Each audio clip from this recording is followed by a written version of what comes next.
Morning sir. Morning sir. Morning sir. Good morning अतः। Good morning everyone. उठ जाओ सभी लोग, होना नहीं है। चलो उठो। अंशु भग नहीं, उठ जाओ। Good morning sir. Good morning. Good morning sir. Very good morning. Good morning sir. Good morning sir. Morning. Good morning. क्या हुआ था सर? कुछ नहीं बेटा, उठ जाओ। अंशु कितने बजे उठते? Good morning sir. 6:30 बजे। ओके, 3:30। 6:30 सर। 6:30 बजे। 3:30 से क्या करता भाई? Good morning sir. रिकॉर्डिंग का ऑप्शन आ रहा था इसलिए पूछा क्या हुआ। Okay okay. हाँ सर, मेरी इसमें भी आया था। इतना तो जाओ, शेयर स्क्रीन में होगा।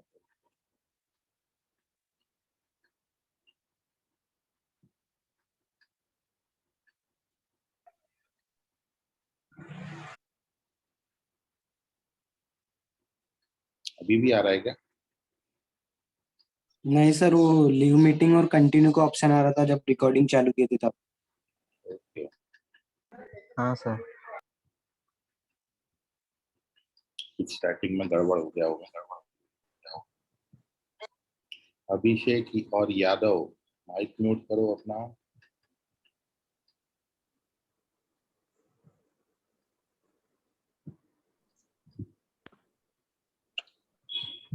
अभिषेक यादव, माइक म्यूट करो। कहाँ चले गए ऑन करके? उसको आवाज। Good morning. Very good morning. तुम्हारा आवाज नहीं आ रहा अभिषेक, माइक म्यूट कर लो।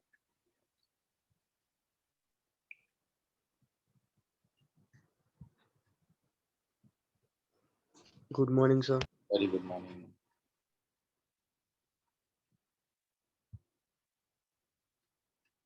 चलिए,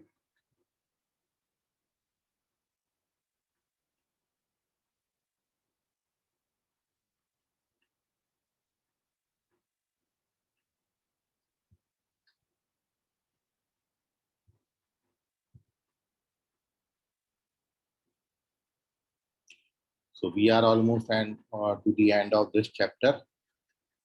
कुछ बातें इंपॉर्टेंट आज अपन और डिस्कस करेंगे, और उसी सीक्वेंस में सबसे पहला आपका हेडिंग आज का है, डालिए आप, division into groups.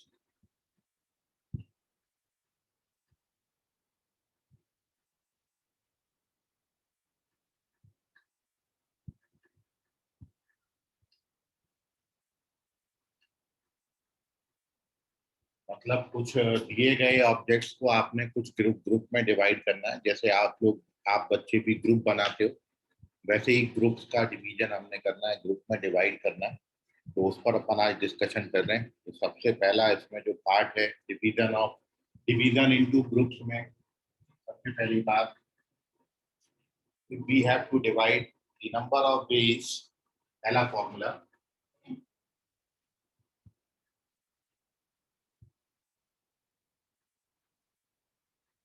in which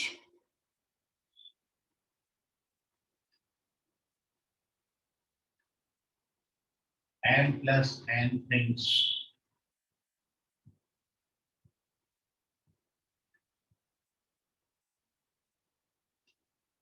can be divided into two groups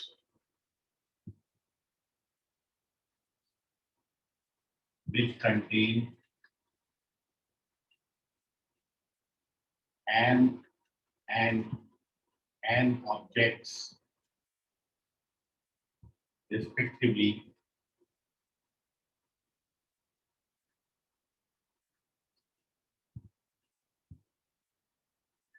is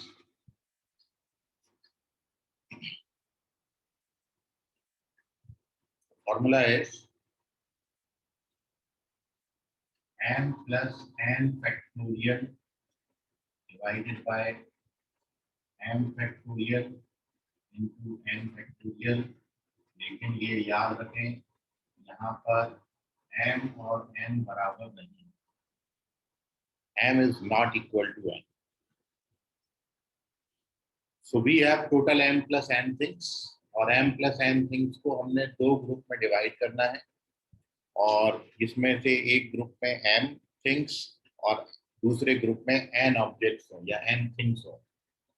इसको डिवाइड करने के जो टोटल नंबर ऑफ वेज होंगे, टोटल नंबर ऑफ तरीके होंगे, it is m plus n factorial divided by m factorial into n factorial, where m is not equal to n। जैसे suppose we have 10 objects, हमारे पास 10 बच्चे हैं और 10 बच्चों से मेरे को 2 का ग्रुप बनाना है। इसमें एक ग्रुप में 7 बच्चे और दूसरे ग्रुप में 3 बच्चे, तो हमारा आंसर होगा 10 factorial divided by 7 factorial into 3 factorial. यहाँ पर जो ग्रुप के साइज हैं they are different. m is not equal to n का मतलब है आपको 5-5 के ग्रुप नहीं बनाना। जब m और n बराबर हो जाएंगे तब क्या होगा वो अपन आगे डिस्कशन करेंगे, लेकिन फिलहाल यहाँ पर जो ग्रुप साइज है, ग्रुप साइज जो है वो डिफरेंट है। हमको जो ग्रुप तैयार करना है वो आप 2 का और 8 का, 1 का या फिर 9 का, 3 का, 7 का, 4 का, 5 का, ये ग्रुप तैयार कर सकते हैं। m और n बराबर यहाँ पर नहीं। तो the formula is m plus n factorial divided by m factorial into n factorial।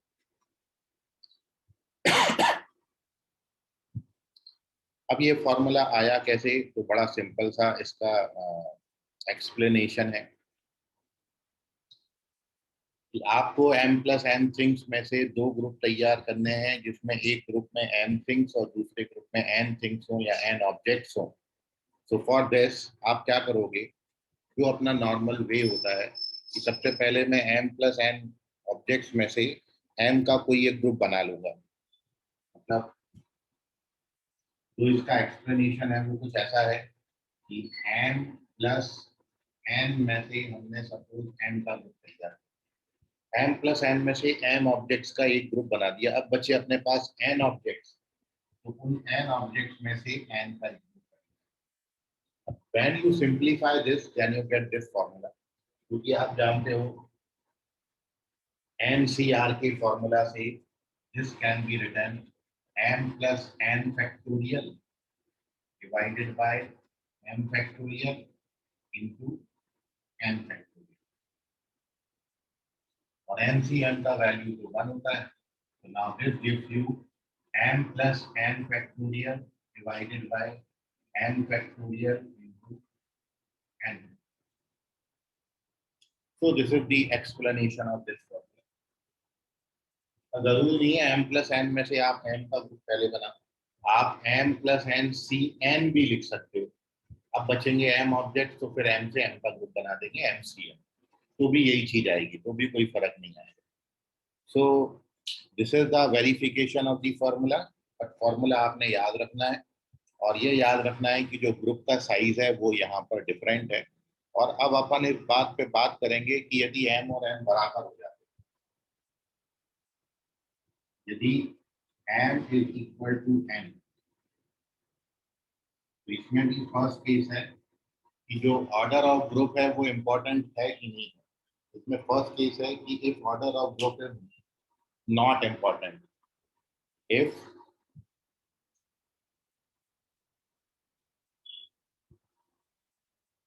order of group is not important,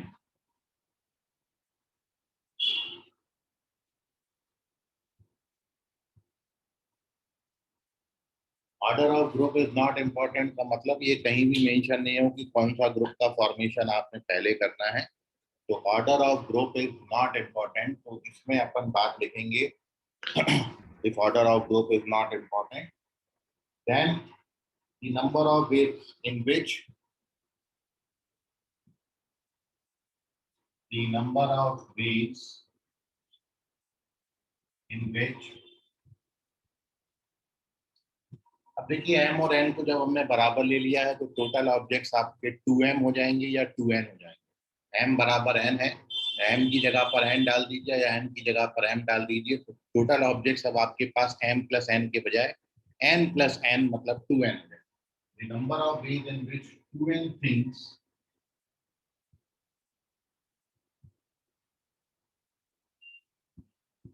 m बराबर n आपने यहाँ पर डालना है, m और n की वैल्यू जो है वो बिल्कुल बराबर बराबर कर दी आपने, तो 2n डिफरेंट थिंग्स हो जाएंगे अब आपके पास। तो 2n different things can be divided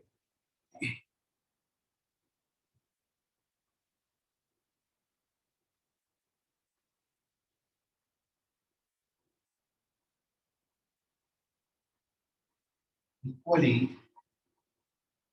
into two groups। वहां पे भी दो ग्रुप थे लेकिन एक का साइज m था, एक का साइज n था। यहाँ पर अब दोनों के साइज सेम हो जाएंगे, इसलिए हमने लिखा है कि 2n different things can be divided equally into two groups. तो इसके लिए फॉर्मूला क्या हो जाएगा, m और n बराबर डालना है, तो 2n factorial upon n factorial into n factorial. जब आइडेंटिकल ग्रुप होते हैं तो आपको कितना फैक्टोरियल से यहाँ पर डिवाइड करना है। ये बिल्कुल वैसी बात है जैसे आपने मैथमेटिक्स में जो लेटर्स हैं उनको अरेंज जब किया था तो m 2 bar, a 2 bar, t 2 बार आता है, तो जितनी बार कोई लेटर का रिपीटिशन होगा उतने फैक्टोरियल से आप डिवाइड करेंगे। तो सिमिलरली यहाँ पर भी जितने आइडेंटिकल ग्रुप बनेंगे उन आइडेंटिकल ग्रुप के लिए, जैसे हमको यहाँ पर n साइज के दो आइडेंटिकल ग्रुप मिल रहे हैं इसलिए 2 फैक्टोरियल, यदि n साइज के 3 ग्रुप मिलते तो 3 फैक्टोरियल से डिवाइड करते। So the only difference between these two formula कि यहाँ पर m की जगह पर n तो लिखा ही है, साथ में 2 फैक्टोरियल से और डिवाइड हो गया, तो it is 2n factorial divided by n factorial. और हम यहाँ पर अब बोल रहे हैं कि ऑर्डर ऑफ ग्रुप इंपॉर्टेंट नहीं, लेकिन अब मैं दूसरी बात यदि करूं कि order of group is important, see मैं सेकंड पार्ट ये हो जाएगा कि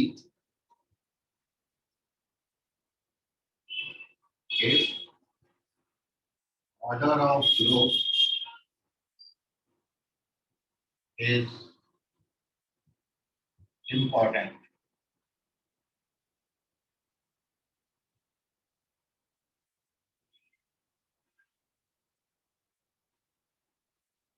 तो अब इसके लिए फॉर्मूला में जो थोड़ा सा चेंजेस है वो ये है कि यहाँ पर आपको जो ग्रुप का ऑर्डर है वो बस इंपॉर्टेंट है, तो पूरी लाइनें बिल्कुल हमने वैसे लिखी है। The number of veg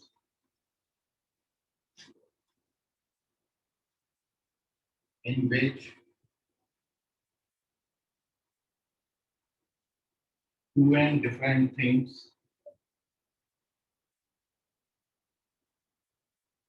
can be divided equally into two different groups। यहाँ पर एक वर्ड हमने डाला है two different groups is, तब आपका आंसर हो जाएगा 2n factorial upon n factorial का स्क्वायर। तो एक्चुअली हुआ ये है कि जब ऑर्डर ऑफ ग्रुप भी इंपॉर्टेंट यदि हो जाएगा तब आती तो यही बात है, लेकिन ऑर्डर ऑफ ग्रुप इंपॉर्टेंट है इसलिए ये बात 2 फैक्टोरियल से और मल्टीप्लाई हो जाता है, और इसलिए ये 2 फैक्टोरियल कैंसिल हो जाता है। तो ओनली अब यहाँ पर 2n factorial divided by n factorial का स्क्वायर बचता है। ये जो 2 फैक्टोरियल नीचे आता था ये बस नहीं, सो into 2 factorial divided bye 2 factorial, ये दोनों कट गए, इसे केवल इतना लिखेगा। तो दो इंपॉर्टेंट बातें हैं कि order of group is important और नॉट, यदि m और n बराबर होता है। यदि आपको साइजेस डिफरेंट दे रखे हैं तब तो कोई इश्यूज नहीं है। यदि आपको 10 बच्चों से 2 ग्रुप बनाने, एक 7 का और एक 3 का, तब ये फॉर्मूला लगेगा। लेकिन जब 10 बच्चों से 2 के ग्रुप बनाने हैं, 5 और 5 आइडेंटिकल ग्रुप्स हैं, मतलब आइडेंटिकल ग्रुप का मतलब साइज सेम है, और हम ये बोलें कि जो order of group is not important, तब आप ये फॉर्मूला लगाएंगे और यहाँ पर क्या हो जाएगा 10 factorial upon 5 factorial 5 factorial into 2 factorial. और मैं बोलूँ कि order of group is important, तो फिर उसमें आंसर आपका बनेगा 10 factorial divided bye 5 factorial 5 factorial, divided bye 2 factorial नहीं आएगा फिर उसकी। तो इसका स्क्रीनशॉट ले लीजिए, कोई डाउट होगा तो आइए। सर हाँ बोलो। सर फर्स्ट पॉइंट में 2 फैक्टोरियल से मल्टीप्लाई नहीं करेंगे? ये वाले में नहीं, हाँ उसमें। नहीं, यहाँ तो डिफरेंट है ना साइज।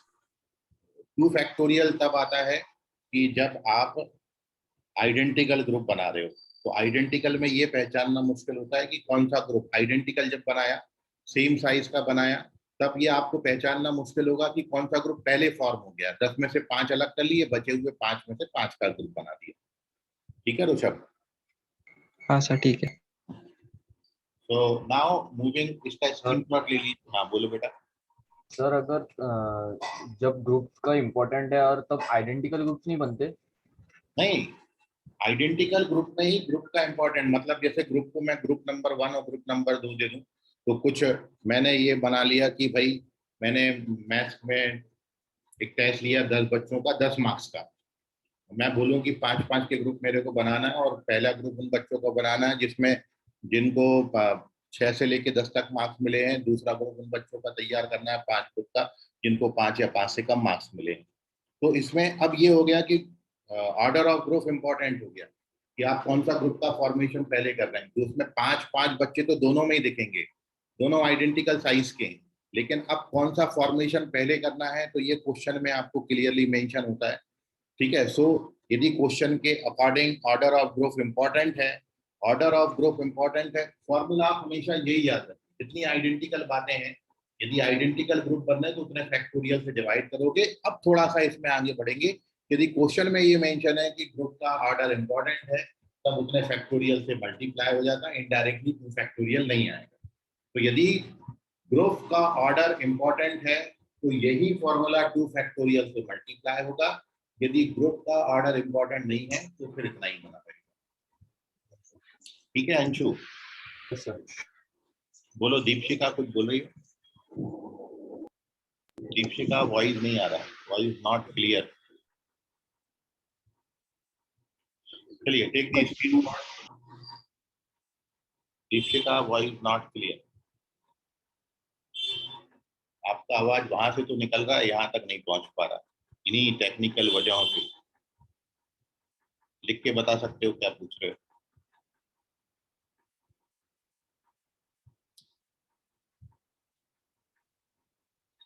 ओके ओके, ठीक है दीपशिका।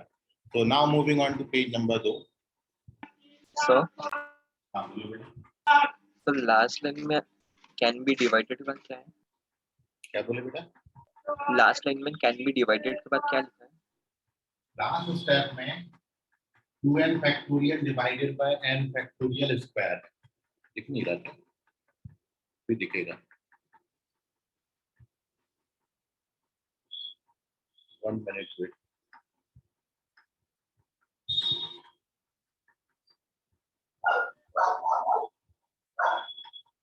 अभी दिख रहा है क्या बेटा? हाँ सर। चल।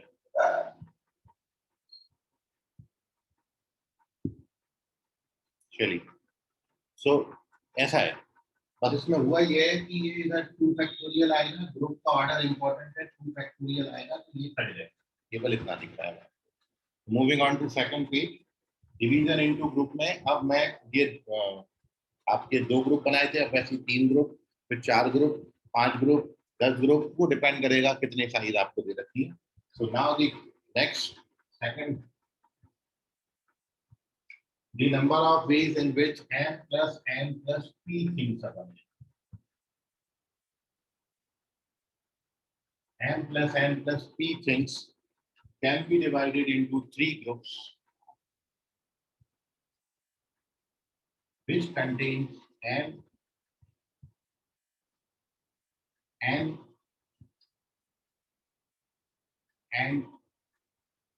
P objects respectively, so the formula becomes m plus n plus p factorial divided by m factorial n factorial p factorial. Here m is not equal to n is not equal to p. मतलब जो group है वो यहाँ पर identical group नहीं बन रहे हैं। जैसे 10 बच्चे मेरे पास हैं, 10 बच्चों से मेरे को 3 का ग्रुप बनाना है, एक की साइज 2 है, एक की साइज 3 है, एक की साइज 5 है। तो फिर हमारा आंसर क्या हो जाएगा? 10 factorial divided bye 2 factorial, 3 factorial, 5 factorial. और इस फॉर्मूला का एक्सप्लेनेशन जैसे यहाँ पर किया था बिल्कुल सेम एक्सप्लेनेशन है कि अब मेरे पास यहाँ पर ऑब्जेक्ट्स जो हैं वो m plus n plus p हो गए।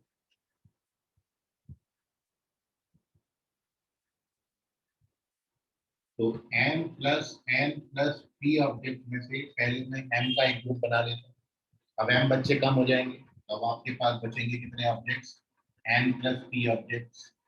n प्लस p ऑब्जेक्ट्स में से मैं n का एक ग्रुप बना देता हूँ। अब आपके पास p ऑब्जेक्ट बचेंगे into p c p r। जब आप इस पूरे को NCR के फॉर्मूला से सिंप्लीफाई करोगे, then you get this formula m plus n plus p factorial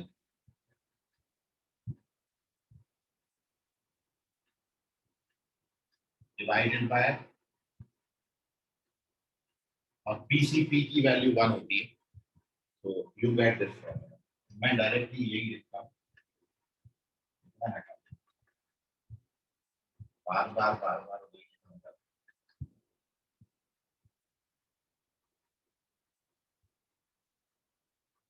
ये वाली बात यहाँ लिखते हैं, m is not equal to n is not equal to।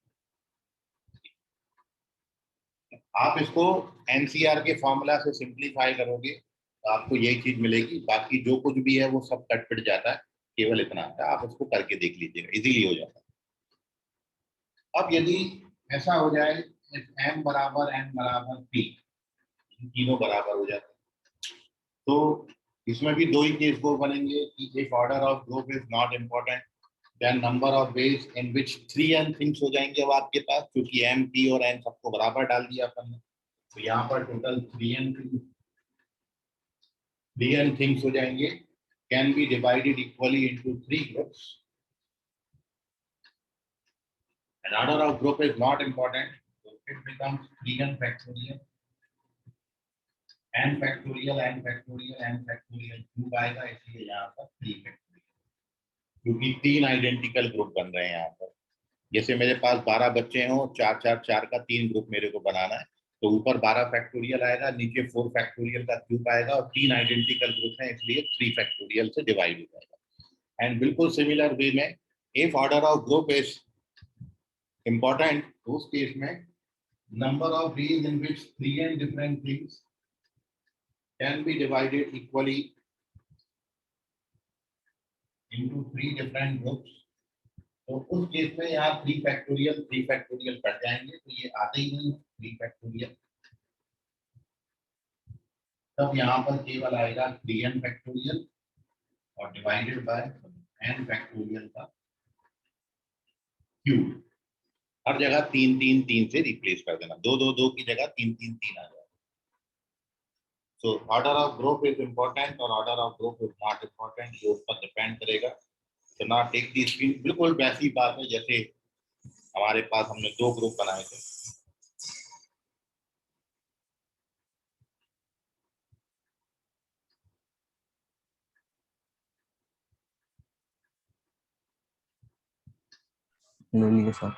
चलिए moving on to third page. अब एक का और फॉर्मूला अपन बहुत ज्यादा जनरलाइज करके यहाँ पर लिख देते हैं। थर्ड पेज है,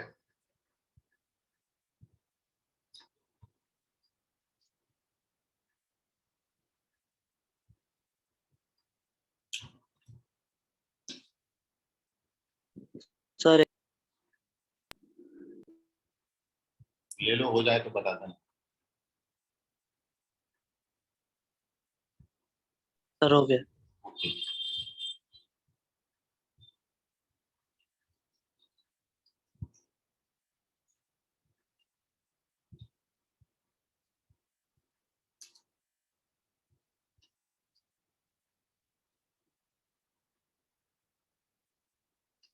तो आप लिखेंगे एक फॉर्मूला, इसका आंसर आप करिए, the number of ways in which mn different things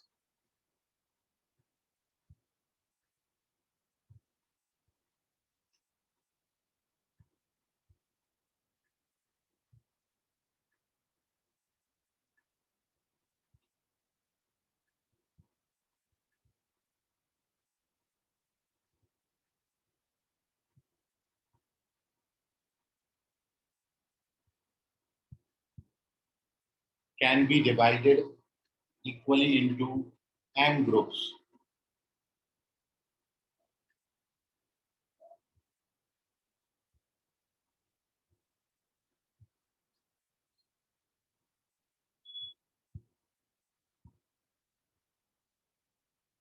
Means, अब इसके लिए आपके पास अगेन वही, क्योंकि ये डिपेंड करेगा कि order of group is important और order of group is not important.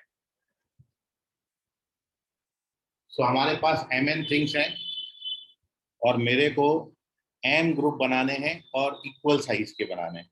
तो आप जानते हो कि m ग्रुप बनाने हैं, इक्वल साइज के बनाने हैं, तो m साइज के, m साइज मतलब ऐसा एक ग्रुप बनाना है जिसमें m ऑब्जेक्ट्स हों। तो m equally into m groups, m group form करना है। तो आप कितने ग्रुप बना सकते हो, कितने साइज के m ग्रुप बन सकते हैं। तो हर साइज में आप देखोगे टोटल n ऑब्जेक्ट्स होंगे, क्योंकि मैं पहला ग्रुप n साइज का बनाऊंगा, दूसरा ग्रुप n साइज का बनाऊंगा, तीसरा ग्रुप n साइज का बनाऊंगा, ऐसे कितने ग्रुप बनाने हैं, m ग्रुप बनाने हैं। ठीक है। सो यहाँ पर हर ग्रुप का जो साइज होगा वो n होगा, क्योंकि we have total objects mn। तो अब आपके लिए जो फॉर्मूला यहाँ पर बनेगा, n साइज के m ग्रुप बनेंगे, आइडेंटिकल ग्रुप बन रहे हैं और ये साइज। तो आपके पास जो फॉर्मूला हो जाएगा, it is mn factorial total और n factorial power m into m factorial. n size के m ग्रुप बन रहे हैं और आइडेंटिकल ग्रुप बन रहे हैं। कितने आइडेंटिकल ग्रुप बन रहे हैं, m आइडेंटिकल, इसलिए m फैक्टोरियल। जब m फैक्टोरियल से डिवाइड होगा तो यहाँ पर आप क्या लिखोगे, m फैक्टोरियल से केवल डिवाइड होता है तो order of group is not important, जो आपको यहाँ पर पता है। If order of group is not important,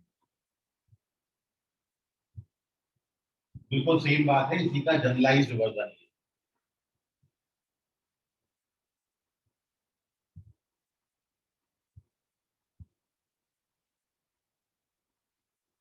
और दूसरा बिल्कुल यही फॉर्मूला बनेगा, mn factorial divided by n factorial power m। मतलब यही चीज m फैक्टोरियल से मल्टीप्लाई हो जाएगी यदि मैं बोलूं कि ऑर्डर ऑफ ग्रुप इंपॉर्टेंट है। So if order of group is important, ये उसका जनरलाइज वर्जन। अब आप इसका स्क्रीनशॉट ले लीजिए, मतलब ये रुक जाएगी, तो हटा देते हैं।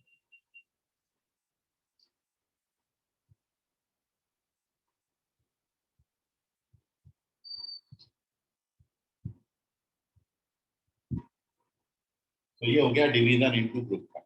इस पर बेस अपन क्वेश्चन करेंगे तो थोड़ा सा आपको और क्लियर होगा, लेकिन एक छोटी सी बात पर अपन और डिस्कशन कर रहे हैं, फिर अपन इस पर आएंगे। ये नीचे स्पेस बचा है, उसमें एक क्वेश्चन का आप आंसर कर दीजिए। क्वेश्चन दे देता हूँ आपको, ताकि ये स्पेस फिलअप हो जाए और नए पेज से अपन नया थ्योरी बताएंगे। तो पिछला क्वेश्चन, सर ऊपर वाला फॉर्मूला और एक बार बताना। क्या बोले बेटा?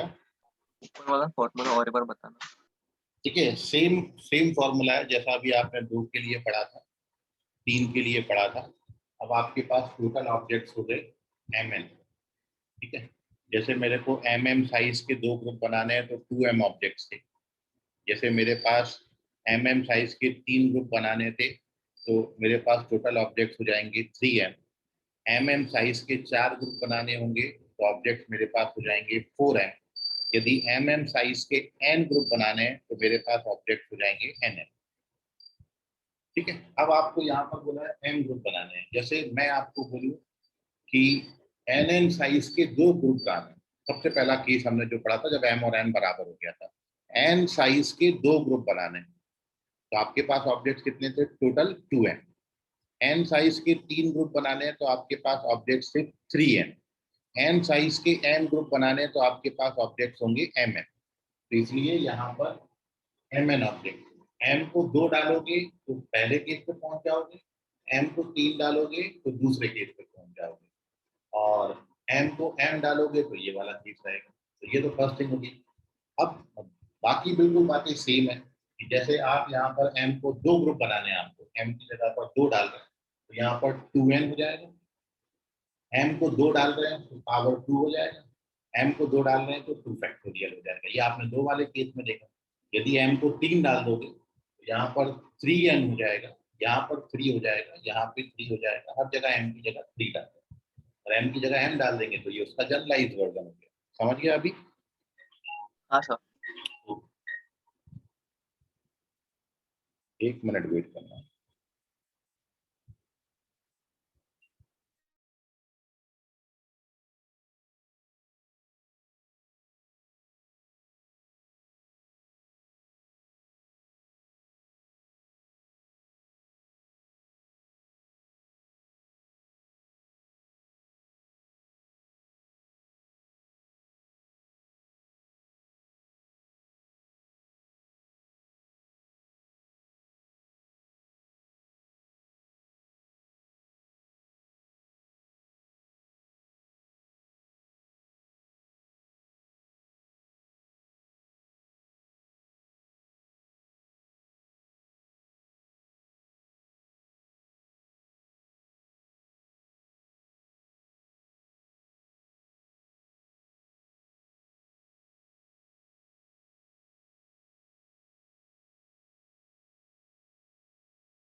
चलिए, so moving on to the next question. मैं बात कर रहा था, एक क्वेश्चन ले लेते हैं फिर अपन चलते हैं आगे। सर स्क्रीनशॉट ले लो। हाँ ले लो। नहीं रुक जा, अभी एक क्वेश्चन इसके नीचे हो जाएगा फिर ले लेना।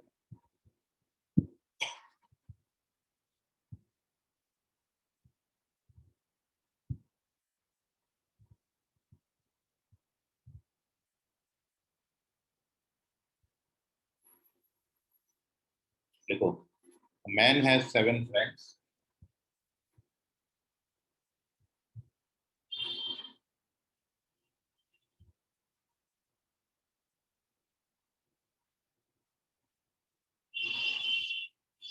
In how many ways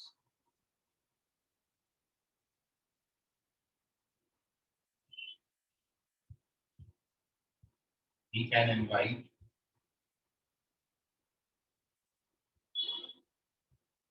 one or more of them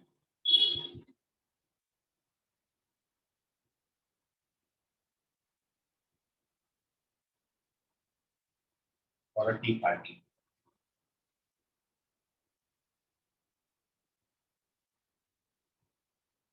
option है 128, 256, 127, 100।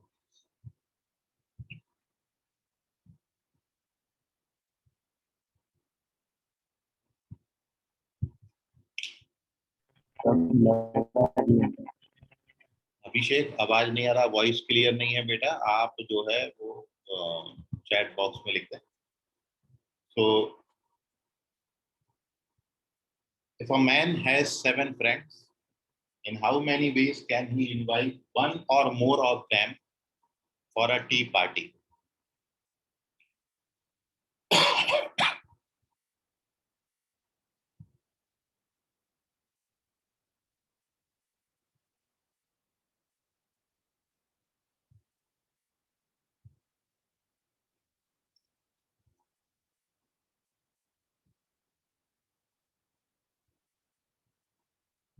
यादव अर्णव करेक्ट है, हर्ष अंबारती करेक्ट है, आर्यन गणवीर ये भी करेक्ट है।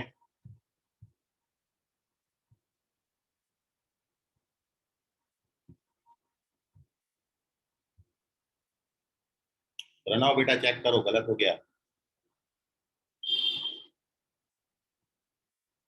अभिषेक बहादुर ये करेक्ट है। अक्षर चेक करिए, हर्ष और मेषराम करेक्ट हैं।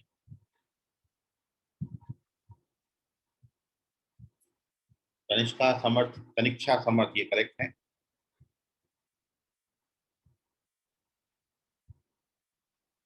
और आयुष बेटा चेक करो, गलत हो गया।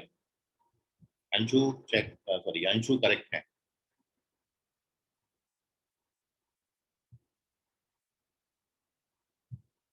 प्रणव अभी करेक्ट हो गया, सही जवाब प्रणव इंग्लिश ऑफिशियल। अक्षर राम टेके चेक करिए।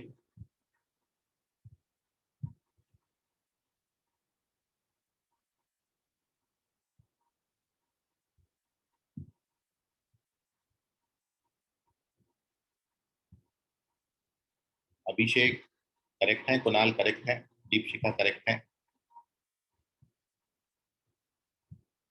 अर्था बेटा चेक करो। रवि और कुमावत करेक्ट है। चलिए stop answering, here we discuss the solution of this question. Aman check करो बेटा। तो correct answer of this question is third option 127। Easy question था। देखिए उसके पास जो टोटल नंबर ऑफ वेज हो जाएंगे, तो फर्स्ट रिस्ट्रिक्शन है, आपको सबसे इंपॉर्टेंट जो है ध्यान जिस बात पर देना है वो ये है कि जो यश सरोदे करेक्ट है, ठीक है। तो सबसे इंपॉर्टेंट बात जो है आपको ध्यान देना है कि यहाँ पर जो ऑब्जेक्ट्स है वो कैसे दे रखे हैं। तो यहाँ पर दे रखे हैं वन और मोर। आपको उसको जो उसके पास जो चॉइसेस हैं कि ऐसा नहीं है कि वो किसी को भी ना बुलाए, कम से कम एक को तो बुलाना ही पड़ेगा। एक या फिर एक से ज्यादा, एक या फिर एक से ज्यादा, इसका मतलब ये हो गया कि उसके पास जो टोटल नंबर ऑफ वेज होंगे वो क्या होंगे, या तो वो सात में से एक को बुला सकता है, या सात में से दो को बुला सकता है, या सात में से तीन, या सात में से चार, या फिर सात में से सात को बुला सकता है। ये उसके पास चॉइसेस अवेलेबल है। And this is equals to 2 raised to the power 7 minus 1, binomial theorem के कांसेप्ट से आएगा।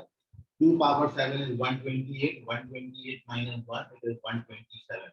तो correct answer of this question is 127। तो 127 इज द करेक्ट आंसर। यदि यहाँ पर इस क्वेश्चन में वन और मोर की जगह जीरो और मोर बोला होता, तब एक चॉइस में और ऐड हो जाती 7C0, और इसलिए उस केस में आंसर उसका 128 मतलब फर्स्ट ऑप्शन होता। तो ये जगह बहुत इंपॉर्टेंट है, आपको ये जगह समझनी है कि वन और मोर बोला है, जीरो और मोर बोला है, मतलब एम्प्टी वाला जो केस है वो इंक्लूडेड है कि नहीं है। कि उसके पास अब चॉइसेस ये थी कि कम से कम एक को बुला सकता है, ज्यादा से ज्यादा सातों को बुला सकता है, इसलिए 7C1 से लेकर 7C7 तक जाएगा। तो करेक्ट आंसर इज 127। ना टेक दी स्क्रीनशॉट, और अभी ये क्वेश्चन नहीं समझा हो तो पूछ लीजिएगा कोई भी।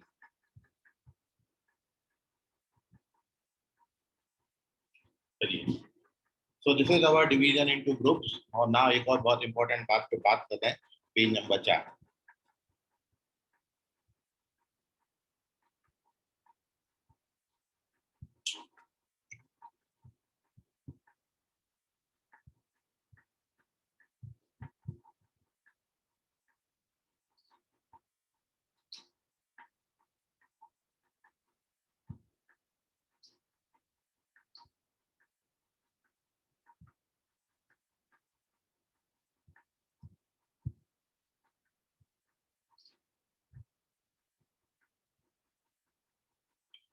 तो इसमें लिखिए the number of integral solutions of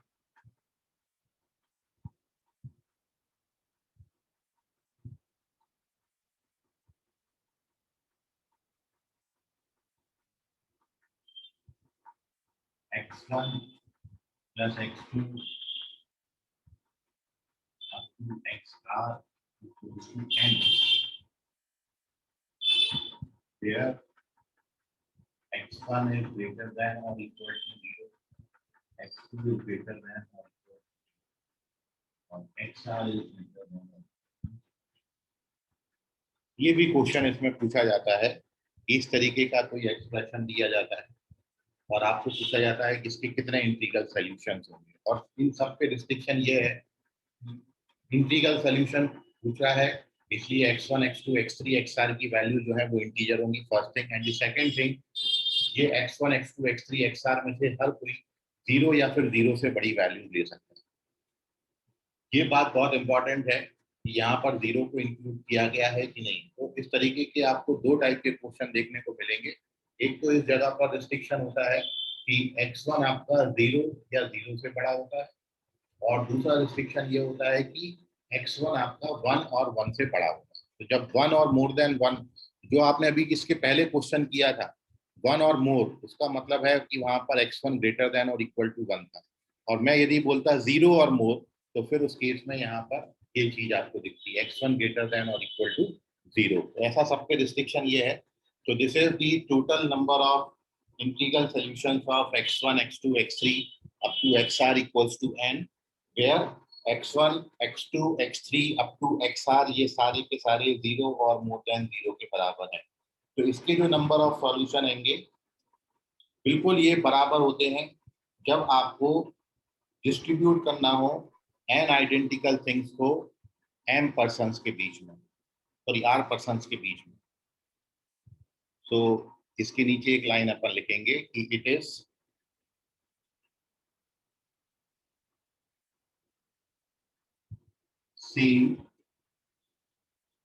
same as the number of ways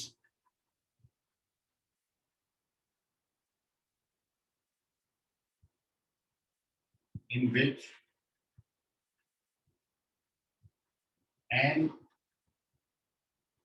identical things, n जो है वो ये वाला है, n identical things among r persons,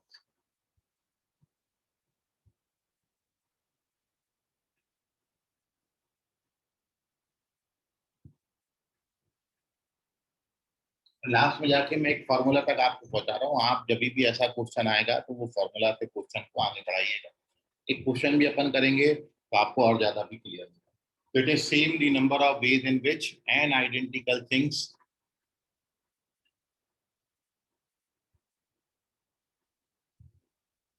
among r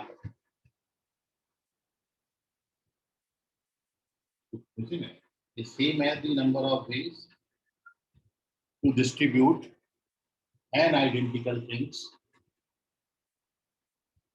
इसमें एक चीज लिखना है, n identical things can be distributed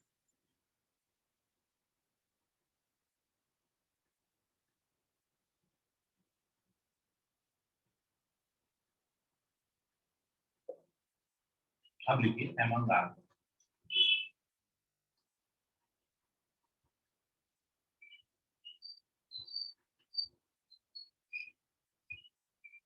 अब ये निकालने के लिए देखिए मैं बाइनोमियल थ्योरम के एक छोटे से कंसेप्ट पे आ रहा हूँ। इतनी बात में आपको कोई डाउट है तो पूछिए।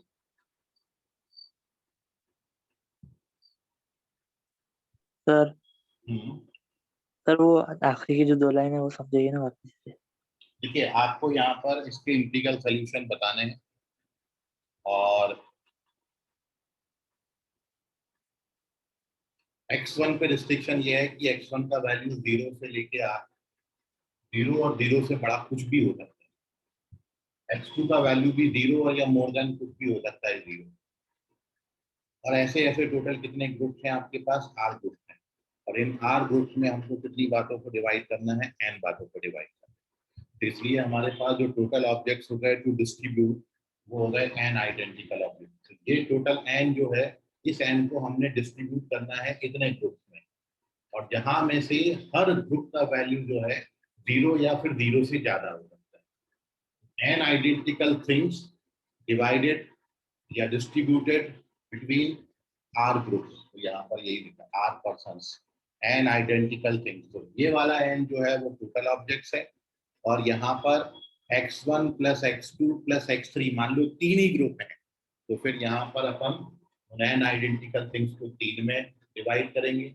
यदि x1 plus x2 plus x3 plus x4 होगा तो 4 में, x1 plus x2 plus x3 plus x4 plus 5 होगा तो फिर 5% में n आइडेंटिकल थिंग्स। तो जितने थिंग्स हैं वो यहाँ पर, जितने ग्रुप्स हैं वो यहाँ पर लिखेंगे, नंबर ऑफ पर्सन्स हो जाएंगे। ठीक है? हाँ सर। हाँ या ना? हाँ ठीक है, आयुष है ये। ओके, और this is also equals to coefficient of x power n यहाँ से बाइनोमियल शुरू हो।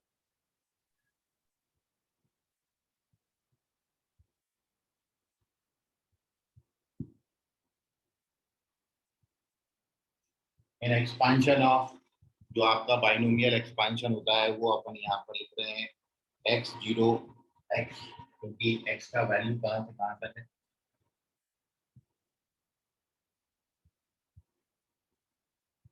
ऐसे कितने ग्रुप हैं, 4 ग्रुप। हर एक पर्सन के लिए एक ग्रुप।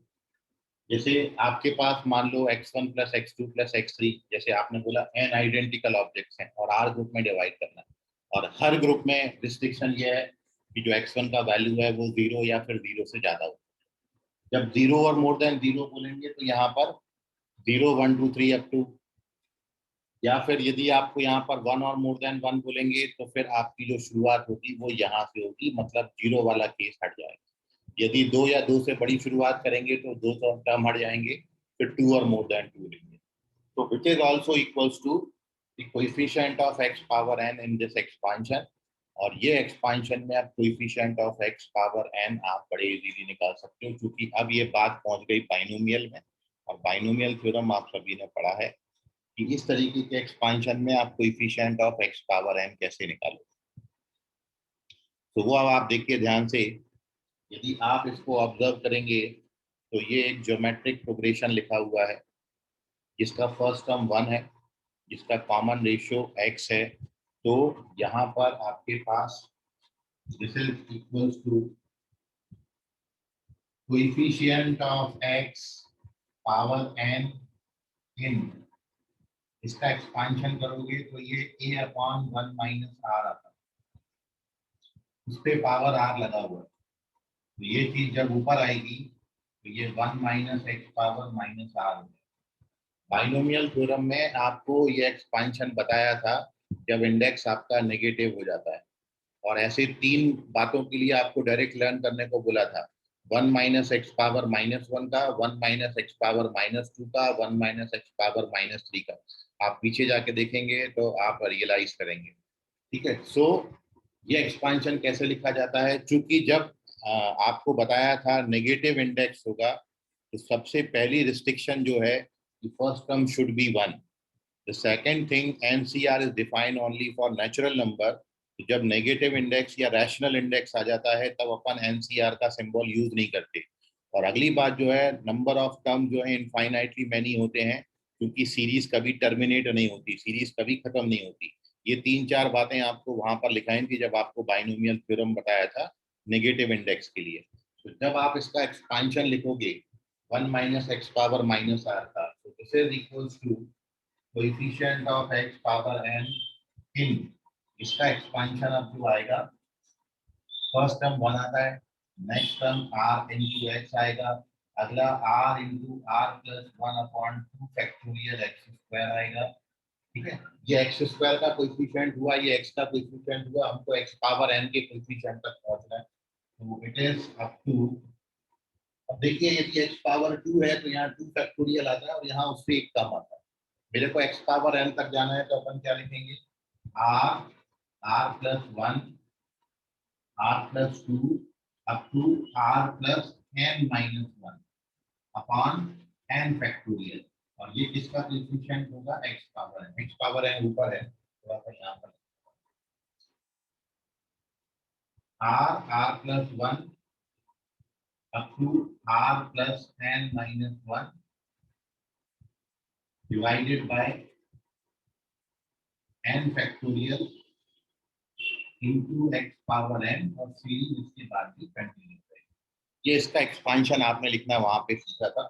यदि अब आप r की जगह पर 1 लिख दो तो आपको वो एक्सपांशन मिलेगा जब मैंने 1 माइनस एक्स पावर माइनस 1 का एक्सपांशन आपको लिखाया था।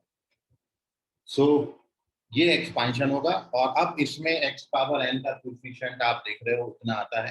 तो अब मैं डायरेक्टली अगला टर्म ये चीज नहीं लिखूंगा, coefficient of x power n, क्योंकि डायरेक्ट इस एक्सपांशन में coefficient of x power n r plus 1 up to r plus n minus 1 upon n factorial.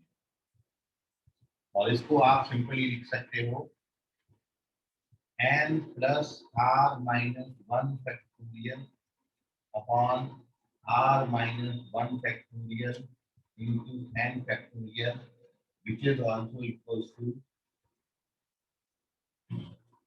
n plus r minus 1 c, n लिख सकते हो या r minus 1 लिख सकते हो, कुछ भी। ये बनता है formula n plus r minus 1 c r minus।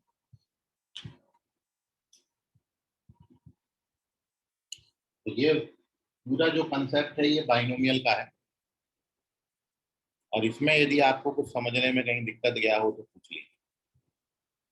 कैसे फैक्टोरियल में कन्वर्जन किया वगैरह आपको समझना है, और if you face any difficulty in the calculation तो आप उसको पूछ लीजिए, क्योंकि अगला फॉर्मूला बिल्कुल ऐसा ही है, थोड़ा सा बस चेंज करेंगे और देखिए फॉर्मूला में कितना चेंज आता है।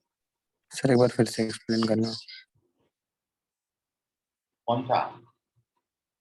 सर ये वाला ये यस सर। देखिए मेन जो जगह मैंने खाई है वो मैं अब आपको बता देता हूँ कि यहाँ से फैक्टोरियल में कैसे कन्वर्ट हो। फैक्टोरियल तो सीधा सीधा उतनी बातों पे लगता है जितने नेचुरल नंबर्स का प्रोडक्ट हो। तो मेरे पास यहाँ पर आप देख रहे हो कि यदि यहाँ से पढ़ना शुरू करें तो ये लिखा है, फिर उससे एक कम आएगा और कम और एक कम, एक कम कम कम कम कम, कहाँ तक आ गए? 8 तक। अब इसको फैक्टोरियल में कन्वर्ट करना है तो एक्चुअली मैंने क्या किया, ये तो थी हमारे पास बात, बस इसको मैंने इतनी बात से, इसके पहले वाला टर्म क्या आएगा? r माइनस 1, फिर r माइनस 2 और अब कहाँ तक जाएंगे? 1 2 3 r माइनस 1। इसके पहले के टर्म ये हो, इतनी बात से मल्टीप्लाई और इतनी बात से ही डिवाइड कर देंगे, और कुछ नहीं। तो अब आप देखोगे कि ये यहाँ से लेके 1 तक नेचुरल नंबर का प्रोडक्ट बन गया, तो इतने पे फैक्टोरियल आएगा, इतने पे फैक्टोरियल आ जाएगा, नीचे r माइनस 1 का फैक्टोरियल और ये n फैक्टोरियल। और इसको तो अपन NCR के फॉर्मूला से इतना लिख सकते हैं, n plus r minus 1 CR minus.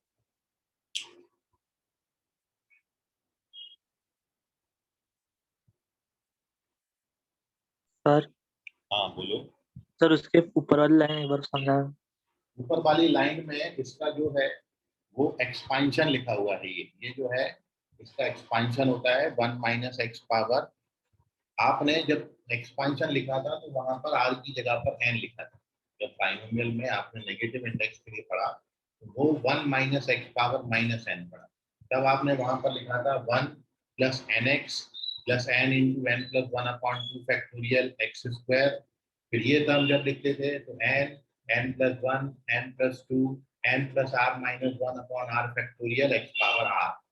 वहां पर यदि आप इस फॉर्मूला में r की जगह n डाल दोगे तो जस्ट वो फॉर्मूला पे पहुंच जाओगे। क्योंकि अब मेरे पास यहाँ पर r का पावर आ रहा है, क्योंकि मेरे को r ग्रुप में डिवाइड करना था, इसलिए यहाँ पर r है। लेकिन जब आपने वहां फॉर्मूला लिखा था तब वहां पर n लिखा था, और आप जनरल टर्म फाइंड करते थे, मतलब x पावर r का कोएफिशिएंट फाइंड करते थे, तो n की जगह r की जगह n लिख दोगे तो जस्ट वो फॉर्मूला दिखने लगेगा जो आपने बाइनोमियल थ्योरम में पढ़ा था। सेम फॉर्मूला लिखा हुआ है, वहां पर r को n को r से रिप्लेस कर दिया तो ऐसा दिखने लगा। ठीक है Ayush? Okay sir. Okay sir. Sir वो जो n आइडेंटिकल थिंग्स है वो नहीं समझ रहा, मतलब आइडेंटिकल थिंग्स मतलब क्यों? नंबर ऑफ आइडेंटिकल मतलब हर ग्रुप में डिवाइड करना है ना, और हर ग्रुप का जो साइज है वो 0 या 0 से ज्यादा आप ले सकते हो। मतलब हो ये सकता है कि सबका वैल्यू 0 हो जाए, केवल इसका वैल्यू आपको मिले, तो आपको इसकी मैक्सिमम वैल्यू n और मिनिमम वैल्यू क्या मिल सकती है? 0 से n। तो हर का साइज 0 से लेके n तक हो सकता है, तो इसलिए यहाँ पर n आइडेंटिकल थिंग्स दिया है। क्योंकि आइडेंटिकल इसलिए बोला क्योंकि हो ये भी सकता है कि x1 का वैल्यू भी 0 से n तक हो ये भी सकता है कि x2 का वैल्यू भी 0 और n के बीच में हो। तो आपको ऑब्जेक्ट्स जो हैं वो आइडेंटिकल ग्रुप में डिवाइड। ठीक है, n आइडेंटिकल थिंग्स इसलिए बोला। Okay sir. Okay sir. और अभी एक और छोटी सी बात अपन करेक्शन कर दें, इसमें एक और सवाल, फिर मैं आपको एक क्वेश्चन दूंगा। यहाँ पर जब रिस्ट्रिक्शन आएगा कि जब x1 x2 x मतलब empty group is not allowed, मतलब नॉन जीरो सॉल्यूशन जो है ट्रिवियल सॉल्यूशन उनको बोलते हैं, वो trivial solution is not allowed. इसका मतलब ये हो गया कि किसी भी इंडिविजुअल x1 x2 xr का वैल्यू 0 नहीं हो सकता। तो take the screenshot, moving on to page number 5। और इस केस में हम केवल इतना सा चेंज कर रहे हैं, जब आपका ये रिस्ट्रिक्शन पर चेंज होगा।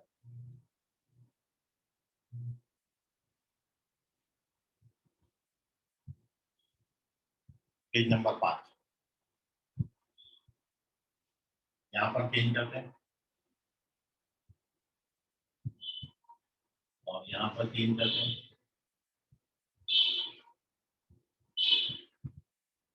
और R% के बाद एक चीज यहाँ पर लिख देंगे, getting at least one।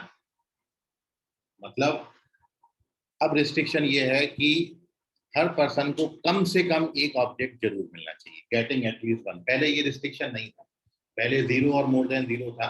अब आपको जो x1 x2 xr के वैल्यू हैं वो 1 और मोर देन 1 दिए हैं, इसलिए अब इसमें एक बात और इंक्लूड हो जाएगी, गेटिंग एट लीस्ट वन।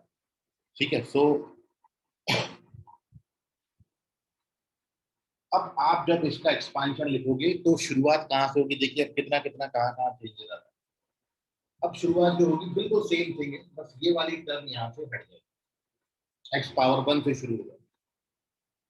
अब जब आप x पावर 1 का एक्सपांशन लिखोगे तो फर्स्ट टर्म 1 होगी और कॉमन फर्स्ट टर्म अब यहाँ पर x हो गया और कॉमन रेशियो x ही है। तो अब ये फॉर्मूला बनेगा x upon 1 minus x power r। और जब आप इसको ओपन करेंगे तो इस बात के साथ यहाँ पर x पावर r बाहर आ जाएगा। अब इसको आप ऊपर लेके जाएंगे 1 minus x which is also equal to, देखिए अब इसके बाद की बात जो है बहुत इंपॉर्टेंट है। मेरे को coefficient of x power n निकालना इस एक्सपेंशन में, तो इसी बात को मैं लिख सकता हूँ कि this is equal to coefficient of x power n minus r in expansion of 1 minus x power minus, क्योंकि अब x पावर r एक्स्ट्रा में आ गया। ऑलरेडी x पावर r हर टर्म में मल्टीप्लाई होगा। x पावर r जब हर टर्म में मल्टीप्लाई होगा तो हर टर्म में x पावर r मल्टीप्लाई करने के बजाय और x power n coefficient find करने के बजाय अपन डायरेक्टली हर टर्म को x पावर r से मल्टीप्लाई ना करते हुए ये लिख दें कि coefficient of x power n minus r in this expansion. तो इतना सा फर्क आता है, इस एक जगह पर फर्क है। तो अब यहाँ पर आप लिखोगे कोएफिशिएंट ऑफ x पावर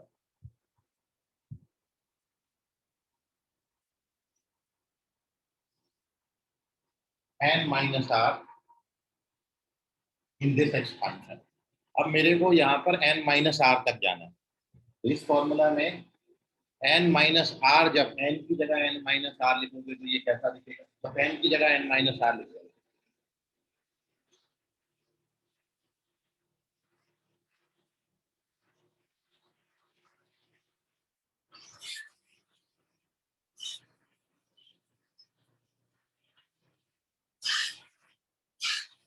ये हो गया कोएफिशिएंट,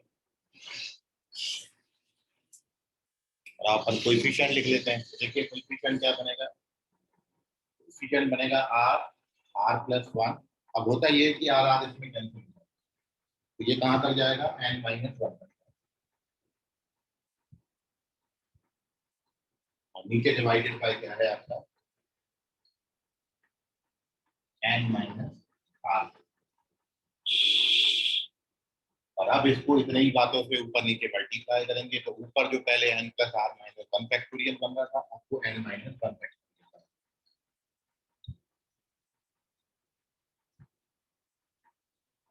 नीचे इसका r माइनस 1 फैक्टोरियल और n माइनस r फैक्टोरियल। अब इसको लिखेंगे n माइनस 1 CR।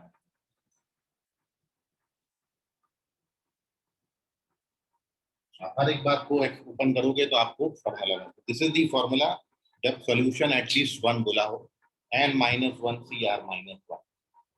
देख लीजिए इतना जगह पर चेंजेस आया, बाकी पूरा मैंने बिल्कुल वैसे ही रखा है ताकि एक बार रिवाइज हो पाएगी। तो गेटिंग एटलीस्ट 1 जब लिखेंगे तो यहाँ पर x पावर 0 वाला केस हटेगा, और जैसे ही ये हटेगा तो एडिशनल x पावर r आ जाएगा। तो अब मैं x पावर n का कोएफिशिएंट फाइंड करने के बजाय x power n minus r का कोएफिशिएंट इसमें फाइंड करूंगा। अब ये जो आपने जनरल एक्सपांशन लिखा था, इसमें n की जगह n-r लिखोगे। जैसे ही n की जगह n-r लिखोगे तो r कट जाता है, तब coefficient of x power n-r जो बनता है वो इतना बनता है। और अब इसमें हमने इस बात के ऊपर नीचे मल्टीप्लाई किया, n-1 से लेके नेचुरल नंबर का प्रोडक्ट n-1 फैक्टोरियल हो गया, ये r-1 फैक्टोरियल हो गया और n-r फैक्टोरियल, और इसी को आप n-1 cr-1 लिख सकते हो। ncr का फॉर्मूला लगाओगे तो यही चीज मिलेगी आपको। क्या होती है? n factorial upon r factorial, ये दोनों लिखे हुए हैं, और साथ में इसमें से इसको सब्ट्रैक्ट करोगे तो n-r फैक्टोरियल आ जाएगा। तो दिस इज n-1 cr-1। तो ऊपर वाले फॉर्मूला में और नीचे वाले फॉर्मूला में बस फर्क केवल इतना है कि जब यहाँ पर 0 और मोर देन 0 वाला केस आएगा, मतलब यहाँ पर 0 0 0 इंक्लूडेड रहेंगे, तो यहाँ पर प्लस r हो जाता है। मतलब ये फॉर्मूला क्या बनता है? n + r-1 cr।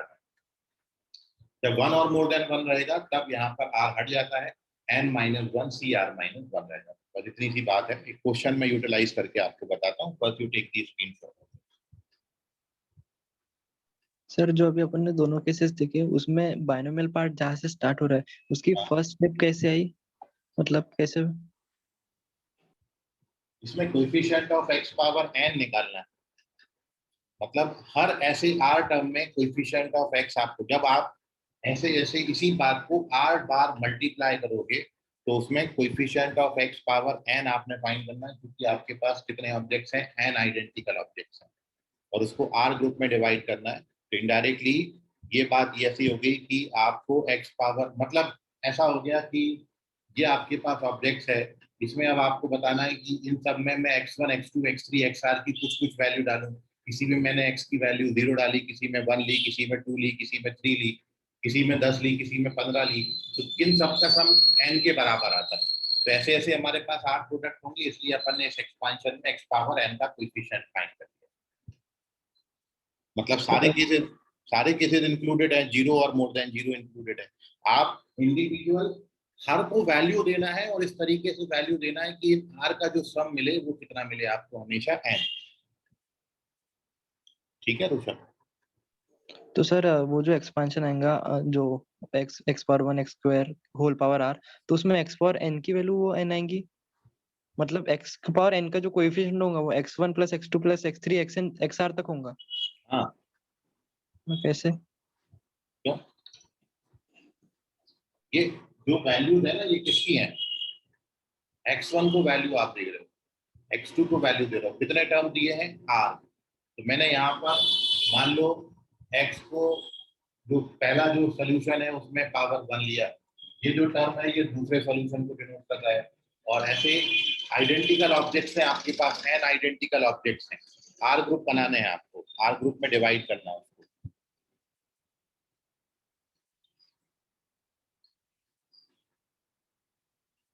नहीं समझ रहा? नहीं सर, नहीं समझ रहा। अच्छा, ये 2-3 लाइनों को एक बार पढ़ो और करो। सर आप क्वेश्चन करा दो एग्जांपल, फिर देख। क्वेश्चन आप देख लो तो आपको उससे ज्यादा क्लियर हो जाएगा किस तरीके से क्वेश्चन आते हैं, और उसमें आप ज्यादा अच्छा जज कर पाओ।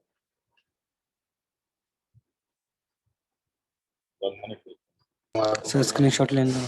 हाँ।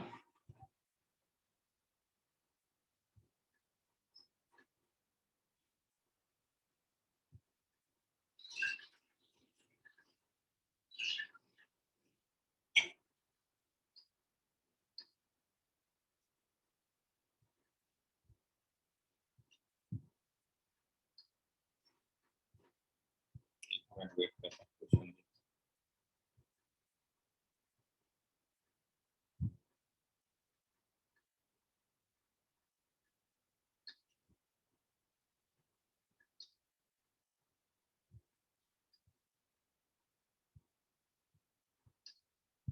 ठीक है, ये क्वेश्चन है। अच्छा,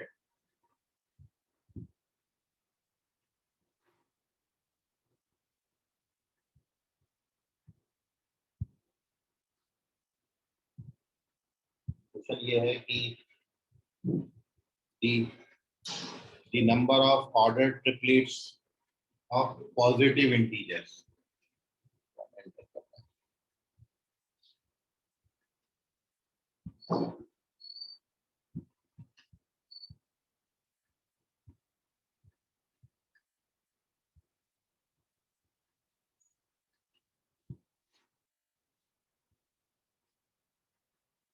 Number of ordered triplets of positive integers which are solution of equation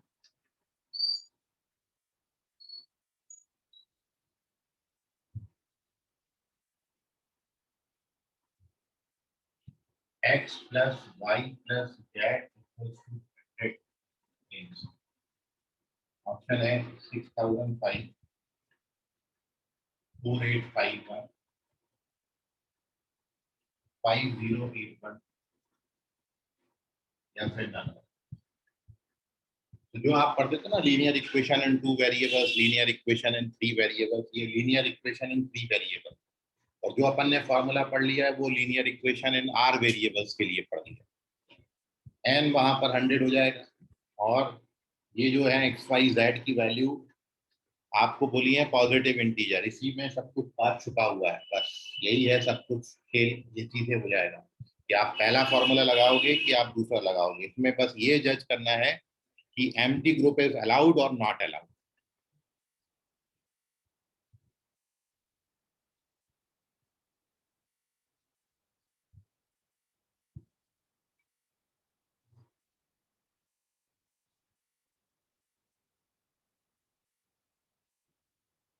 तो आई होप अब आप समझ रहे होंगे कि इसमें से हर को वैल्यू आपको ये पहले तो जज करना है कि 0 मोर देन 0 लेना है कि 1 मोर देन 1 लेना है, और इस तरीके से जब सबका वैल्यू आप लोगे तो उन सबका सम भी n बनना, मतलब 100 बनना।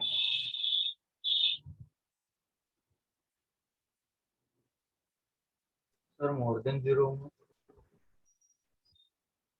क्या बोले बेटा? मोर देन 0 आएगा सर।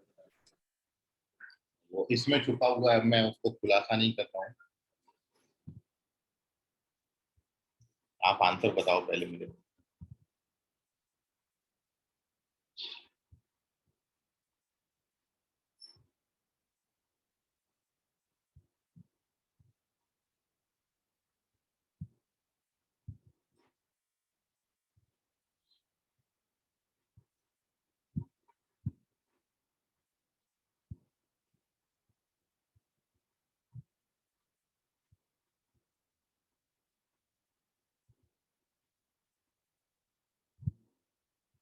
ये कौन सा ऑप्शन है? बी ऑप्शन तो है ही नहीं कहीं।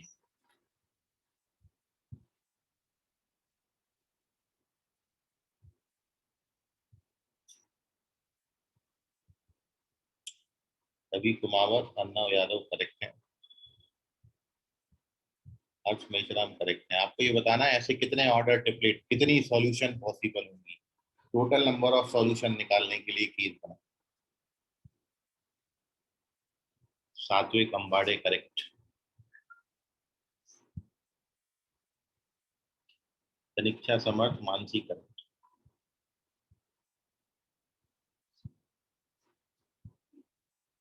अंशु करेक्ट, ऋषभ करेक्ट, ऋषभ समझा अभी कुछ? कुणाल करेक्ट। सर वो फॉर्मूला अप्लाई करना तो आ गया, लेकिन मतलब वो दिमाग में नहीं बैठ रहा, मतलब प्रैक्टिकली नहीं समझ रहा। ठीक है, प्रैक्टिकली समझने के लिए 1-2 क्वेश्चन अपन और करेंगे, कोशिश करेंगे अगली क्लास में मैं थोड़ा और आपको प्रैक्टिकली समझाऊं इसको। ठीक है ऋषभ? हाँ सर मैंने वो फॉर्मूला वगैरह यूज नहीं किया, मैंने कॉम्बिनेशन वाला लगा दिया सीधा, आ गया अब मेरा। वही है, फार्मूला तक तो पहुंचा ही दिया ना, वो फार्मूला लगा देना बस लास्ट नहीं वाला। मतलब कोई भी अगर इंटीजर वाला फॉर्मूला होगा वो नहीं किया मैंने सीधा कॉम्बिनेशन लगा दिया। क्या कॉम्बिनेशन है? कॉम्बिनेशन मतलब 100 माइनस मतलब n-1 c r-1 वाला जो रहता है वो लगा दिया। वही तो लगाना। हाँ कुणाल क्या? करेक्ट, वही लगाना है, क्योंकि यहाँ पर जो केस है वो आपका नंबर ऑफ सोल्यूशन आपको बोले हैं पॉजिटिव पॉइलर इंटीजर। दे दिया मैं।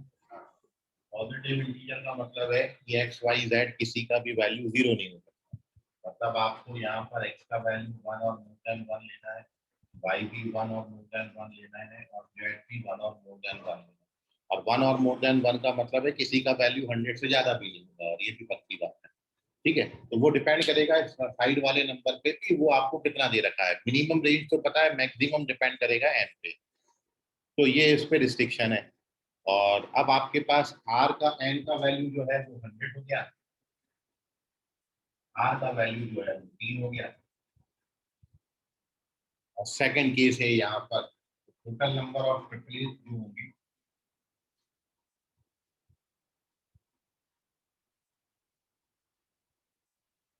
n minus 1 CR minus 1, which is 99 C2 calculate करोगे, will give you 4851 solution।